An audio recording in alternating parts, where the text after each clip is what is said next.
Hello everyone, it's been a little while. A few days ago, the D&D 1 playtest for Druid has dropped, and I looked at the wild shape rules, and I'm going to say I'm a little disappointed. Um, there are some good intent, and I'll talk about that first, but I'll also talk about the problems that I'm seeing with wild shape. Now, the intent is actually very good.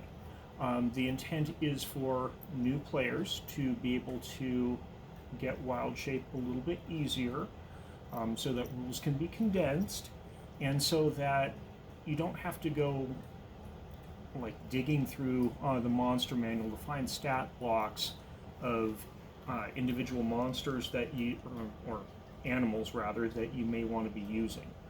That's great. I am all for that sort of simplification.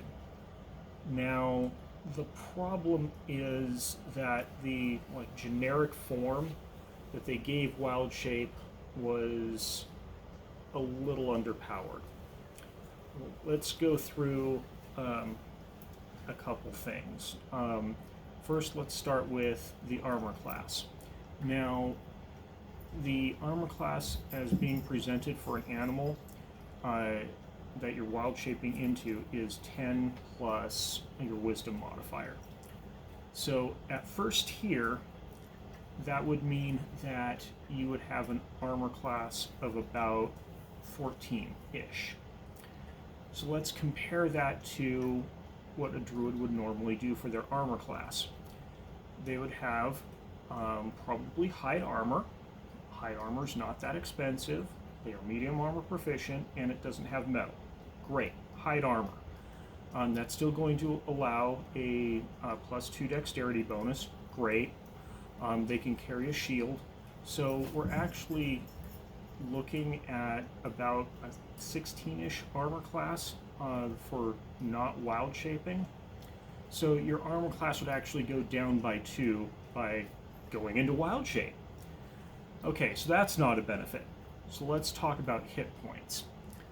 Now, for hit points, it used to be, or rather, it is now, just for regular 5th edition, that you assume the hit points of the animal. And you almost have a reset when you shift back into the druid form. Well, now they're having the druid use its own hit points while in animal form, and there's no reset.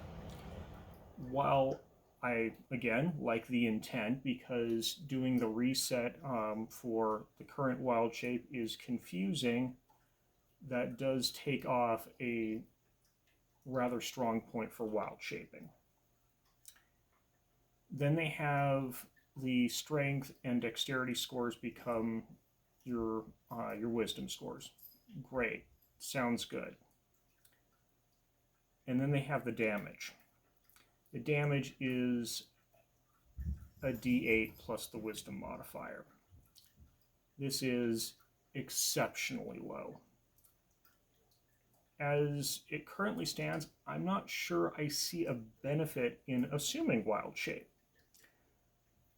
Because for all of these things, you're also giving up your ability to cast spells. There's no difference between being small, medium, or large. That's kind of a flavor fail.